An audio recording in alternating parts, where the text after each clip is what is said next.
Sri Rahul Gandhi.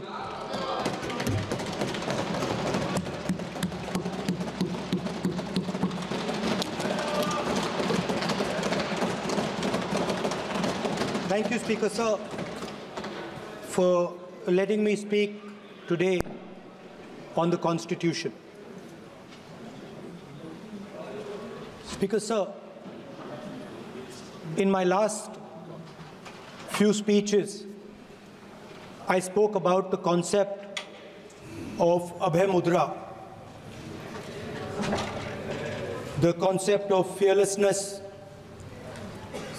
truth, and non-violence. And I showed the House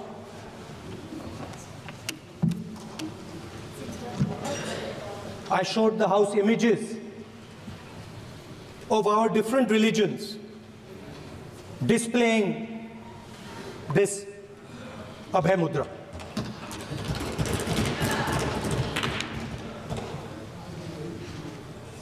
People call the Constitution the longest written Constitution in the world. But the Constitution contains a set of ideas from one philosophy of our nation, one central philosophical set of ideas of our nation. When we look at the Constitution and we open the Constitution, we can hear the voice and the ideas of Ambedkar, of Mahatma Gandhi, of Jawaharlal Nehru. But where did those ideas come from? Those ideas came from an old, profound tradition in this country. Those ideas came from Shiva, from Guru Nanak, from Basavana, from Buddha, from Mahavir, from Kabir, from a list of people. So when we speak of the Constitution and we show the Constitution, of course it is a document of modern India, but it could never have been written without ancient India and her ideas. So when we look at this Constitution, we remember this list of people, all different variations on the same idea. And in front of us stand the people who follow a very different philosophical tradition. And I want to start my speech by quoting what the supreme leader, not of the BJP, but of the modern interpretation of the ideas of the RSS has to say about the Constitution of India and about how he thinks India should be run. The worst thing about the Constitution, the worst thing about the Constitution of India is that there is nothing Indian about it. Manusmriti is that scripture which is most worshipable after Vedas for our Hindu nation, and from which our ancient times have become the basis of our culture, customs, thought, and practice. This book, for centuries, has codified the spiritual and divine march of our nation. Today, Manusmriti is law. These are the words of Savarkar. Mr. Savarkar has clearly stated in his writings that there is nothing Indian about our Constitution. He has clearly stated that the book India is run by should be superseded by this book. And this is what the fight is about. Now, it's nice that all of you are so-called defending the Constitution. But I want to ask you, do you stand by your leader's words? Do you support your leader's words? Because when you speak in Parliament about protecting the Constitution, you are ridiculing Savarkar, you are abusing Savarkar, you are defaming Savarkar. I'd like to quote also in Hindi. Bharat के संविधान के बारे में सबसे बुरी बात तो यह है कि इसमें कुछ भी भारतीय नहीं है। भारत के संविधान के बारे में सबसे बुरी बात तो यह है कि इसमें कुछ भी भारतीय नहीं है। यह आपके नेता ने कहा था, जिसकी आप पूजा करते हैं। Speaker sir, I described in my first speech the idea of a battle taking place. I described the Mahabharata, described Kurukshetra. There is a battle taking place today in India.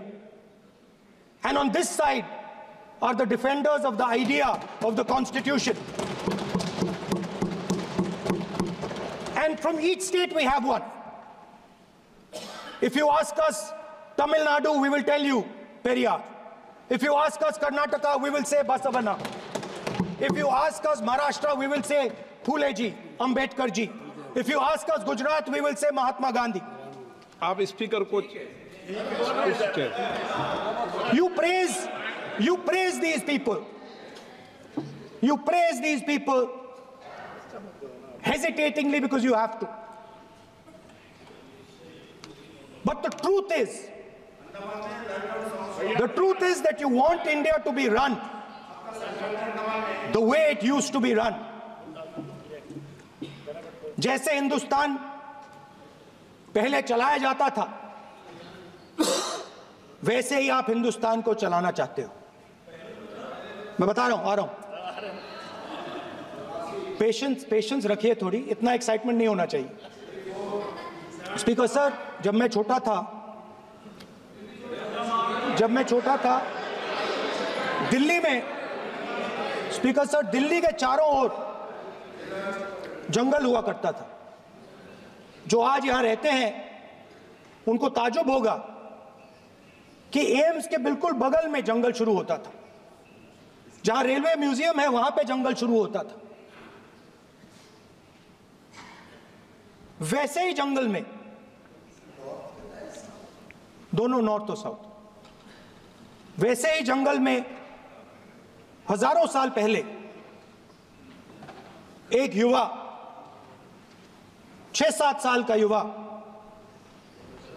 हर रोज सुबह उठ के 4 बजे उठ के, एक बच्चा, वाह बहुत बढ़िया, एक बच्चा 4 बजे उठ के तपस्या करता था। हर रोज सुबह तपस्या, हाँ, हर रोज सुबह वो धनुष उठाकर तीर कमान चलाता था और घंटे उसने तपस्या की, सालों के लिए उसने तपस्या की।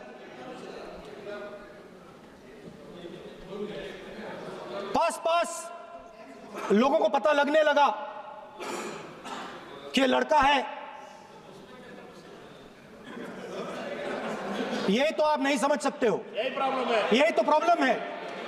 धनुष में तपस्या है, मनरेगा के काम करने में तपस्या है। तपस्या का मतलब शरीर में गर्मी पैदा करना, समझिए। हाँ, तब का ये मतलब है, तपस्या का ये मतलब है। तो ये तपस्या कर रहा था, लोगों को पता लगा और वो गुरु के पास गया।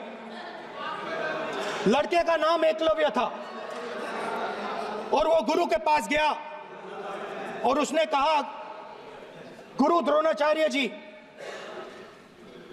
मैं सालों से धनुष चलाना सीख रहा हूं। मैंने अपनी पूरी शक्ति इसमें डाली है।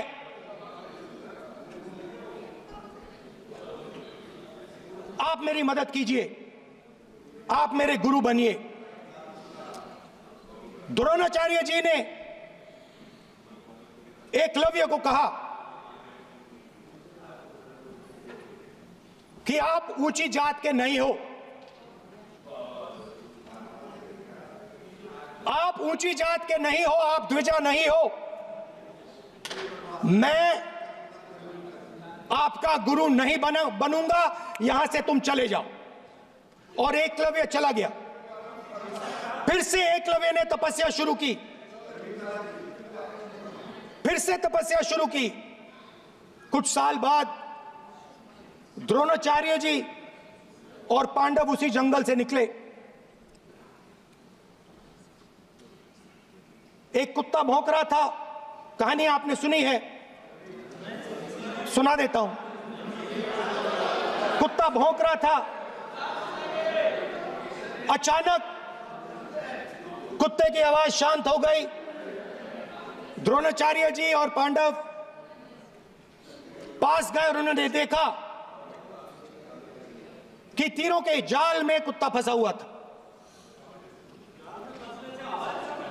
मुंह में तीर था एक, हाँ, मगर कुत्ता तीरों के जाल में फंसा था। एक तीर मुंह में थी, शांत था कुत्ता, मगर कुत्ते को चोट नहीं लगी। एकलव्य ने अहिंसा के साथ कुत्ते को शांत किया था। द्रोणाचार्य जी आते हैं और एकदम पूछते हैं, तुम्हें यह किसने सिखाया? एकलव्य जवाब देता है, द्रोणाचार्य जी, यह मैं सीखा हूं, मैंने तपस्या की है, घंटों मैंने प्रैक्टिस की है।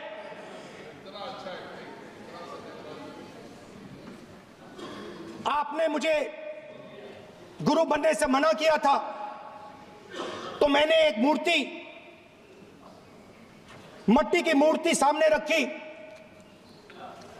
और मैंने प्रैक्टिस की और मैं सीखा। द्रोणाचार्य जी खुश नहीं हुए। द्रोणाचार्य जी ने एकदम कहा, तुम्हें मुझे गुरु दक्षिणा देनी है। नहीं नहीं, ये आपकी स्टोरी है, ये आपकी स्टोरी है। मेरी स्टोरी है कि द्रोणाचार्य ने पूछा।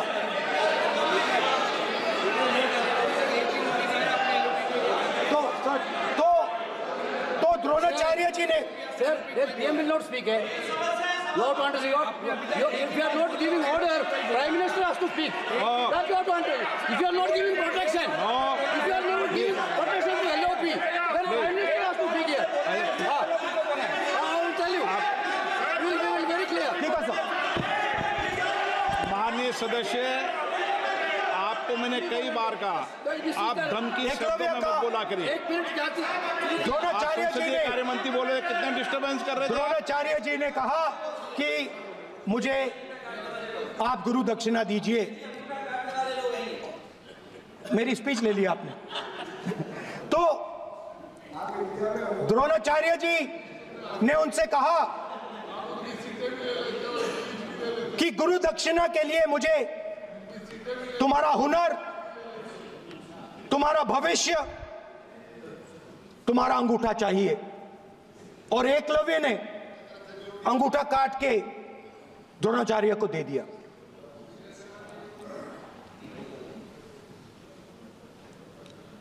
यह अभय मुद्रा है।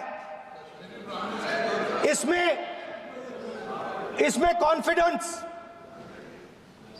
स्ट्रेंथ, निडरता कहां से आती है? हुनर से आती है, इस अंगूठे से आती है। ये लोग इसके खिलाफ हैं। जैसे द्रोणाचार्य जी ने एकलव्य का अंगूठा काटा, वैसे ही आप पूरे देश का अंगूठा काटने में लगे हुए हो। आप जैसे ही एकलव्य का, जैसे द्रोणाचार्य जी ने एकलव्य का अंगूठा काटा, वैसे ही आप हिंदुस्तान के युवाओं का जैसे ही एकलव्य ने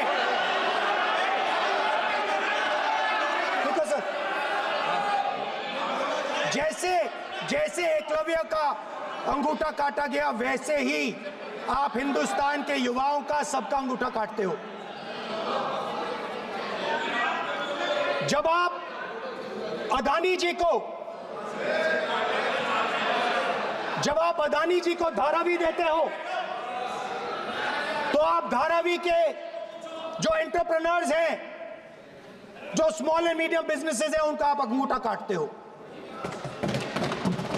जब आप हिंदुस्तान के पोर्ट्स, एयरपोर्ट्स, डिफेंस इंडस्ट्री, ये सब जब आप अदानी को देते हो,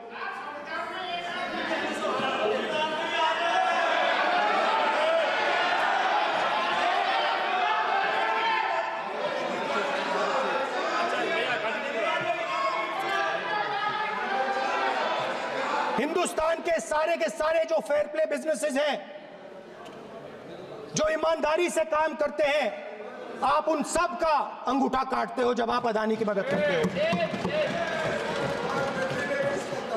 कॉन्स्टिट्यूशन में लैटरल एंट्री कर आप हिंदुस्तान के युवाओं का, पिछड़ों का, गरीबों का अंगूठा काटते हो।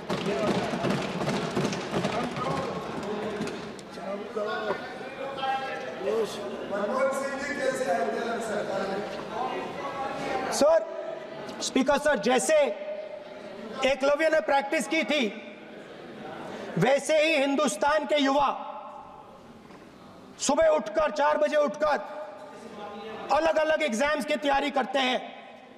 आपने देखा होगा, पहले हजारों युवा सुबह उठकर रनिंग करते थे, वेट ट्रेनिंग करते थे आर्मी में जाने के लिए। जब आपने अग्निवीर लागू किया तो आपने उन युवाओं की उंगली काटी। जब आप पेपर लीक कराते हो, 70 बार आपने पेपर लीक करवाया है, तब आप हिंदुस्तान के युवाओं के अंगूठा काटते हो।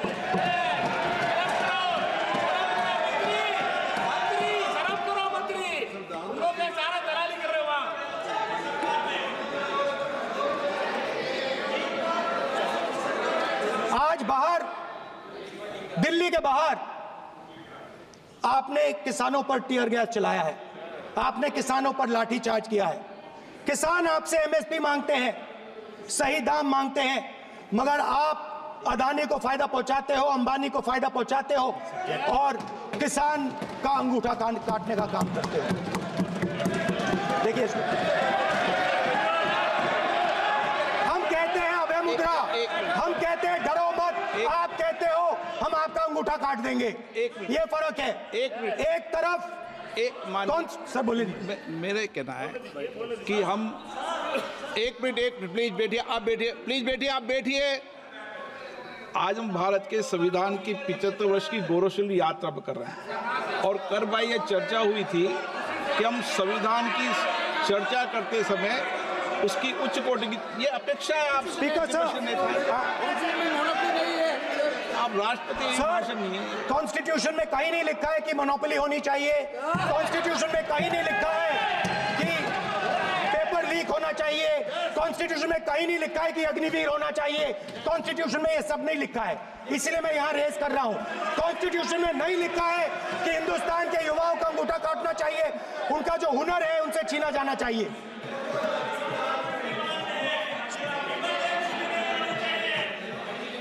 बैठे कर रहे हैं सर, 5 बजे अब भी बैठे करेंगे। अब कुछ नहीं बोलना है उसको।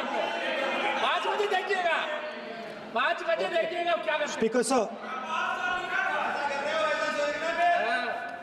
मिलेगा। मैं कुछ दिन पहले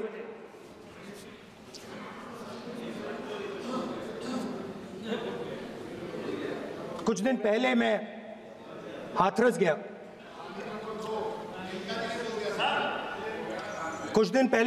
गया। हाथरस में 4 साल पहले एक लड़की का बलात्कार होता है। गैंग रेप होता है, 3-4 लोग गैंग रेप करते हैं। मैं 2-3 दिन पहले उस लड़की के परिवार के घर में गया।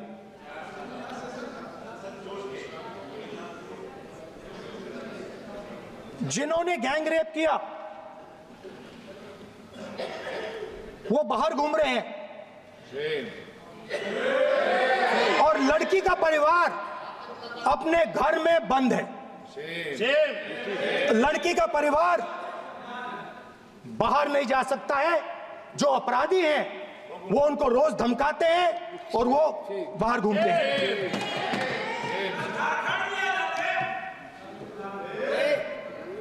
परिवार ने मुझे बताया कि बेटी का जो अंतिम संस्कार था वो भी नहीं करने दिया और चीफ मिनिस्टर ने इसके बारे में खुलकर मीडिया में झूठ बोला है।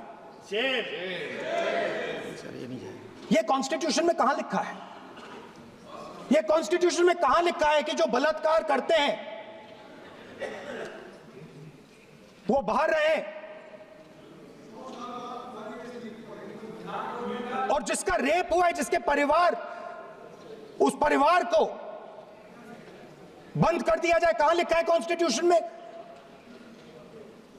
ये आपकी किताब में लिखा हुआ है, मनुस्मृति में लिखा है, मगर कॉन्स्टिट्यूशन में नहीं लिखा।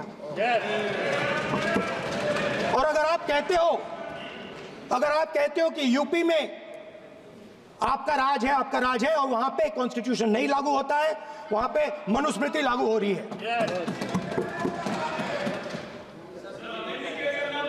परिवार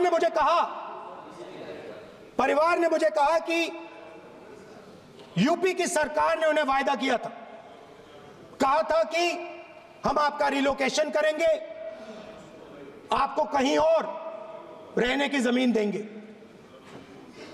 आज तक 4 साल हो गए हैं, आज तक उनका रिलोकेशन नहीं किया गया है।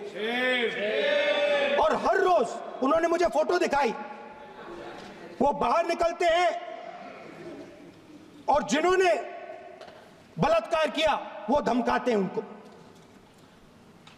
तो मैं इस हाउस में कहना चाहता हूं कि अंबेडकर जी के संविधान वाले लोग, इंडिया गठबंधन वाले लोग, हम सब मिलकर उस परिवार का रिलोकेशन हम करेंगे अगर आप नहीं करोगे तो। और हिंदुस्तान के हर गरीब व्यक्ति को हम ये कहना चाहते हैं, आपकी रक्षा कॉन्स्टिट्यूशन करता है और ये बीजेपी के लोग कॉन्स्टिट्यूशन पर 24 घंटा आक्रमण करते रहते हैं। कॉन्स्टिट्यूशन में लिखा है prohibition of discrimination on grounds of religion, race, caste, sex और प्लेस ऑफ बर्थ।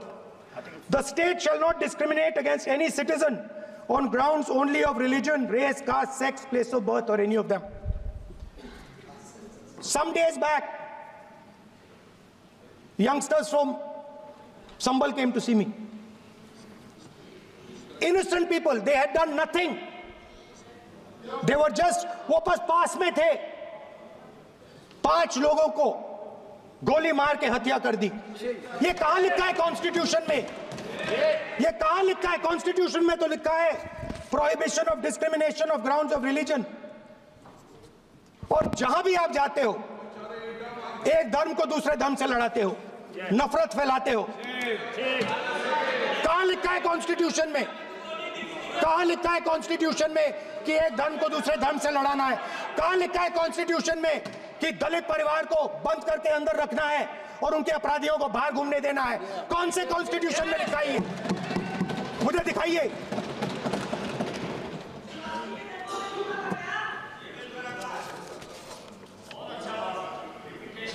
स्पीकर साहब, हमारी जो विचारधारा है, इंडिया गठबंधन की विचारधारा है, वो देश में कॉन्स्टिट्यूशन लाई है। हम सब मिलकर कॉन्स्टिट्यूशन की रक्षा करते हैं। अंबेडकर जी ने कहा था, if there is political equality but no social and economic equality, political equality will be destroyed. ये अंबेडकर जी के शब्द हैं और आज ये बात सबके सामने है। पॉलिटिकल इक्वालिटी जो थी वो खत्म हो गई है। हिंदुस्तान के सारे इंस्टीट्यूशंस कैप्चर कर लिए गए हैं। सोशल इक्वालिटी नहीं रही, फाइनेंशियल इकोनॉमिक इक्वालिटी नहीं रही। इसीलिए हमारा अगला कदम जाति जनगणना होगा। हम देश को दिखाना चाहते हैं कि आपने किन लोगों का और कहां कहां अंगूठा काटा है। हम दलितों को, आदिवासियों को, पिछड़ों को, किसानों को, मजदूरों को दिखाना चाहते हैं कि आपने किस किस का अंगूठा काटा है। इसलिए जो मैंने वायदा किया था, इसी हाउस में यहां हम कास्ट सेंसस लागू करेंगे और उसके बाद हिंदुस्तान में एक नए तरीके का विकास होगा, एक नई तरीके की राजनीति होगी। जो मैंने पहले कहा था, जो आपको अच्छा नहीं लगता है, 50% रिजर्वेशन, उस दीवार को हम यहां तोड़ेंगे। 50% रिजर्वेशन की दीवार और जाति जनगणना हम यहां करा के दिखाएंगे। आपको जो कहना है कर लो, कह लो। स्पीकर सर, बहुत बहुत धन्यवाद। देख जी सर, क्योंकि एक मिनट में बुलाता हूं।